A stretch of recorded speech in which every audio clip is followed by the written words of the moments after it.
Distinguished guests, welcome to this presentation on a crucial aspect of mobile security, the setup and configuration of NZ Tunnel ProVPN. This application offers a straightforward approach to enhancing your online protection.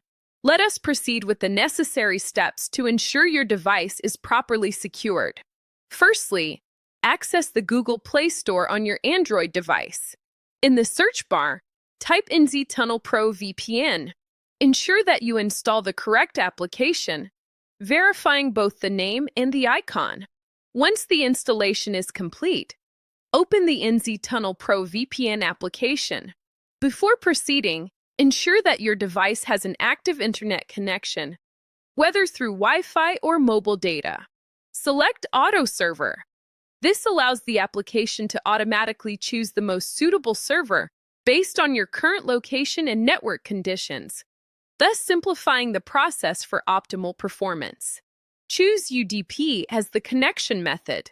UDP typically provides a good balance between speed and stability for VPN connections. Tap at Time. This will extend your session. Now tap Start. This initiates the VPN connection process. Allow the application a few moments to establish a secure connection. Once the connection is established, your device will be operating with the enhanced security provided by NZ Tunnel ProVPN. This concludes our configuration guide. By adhering to these steps, you've taken a significant stride in securing your digital privacy on your mobile device. Thank you for your attention.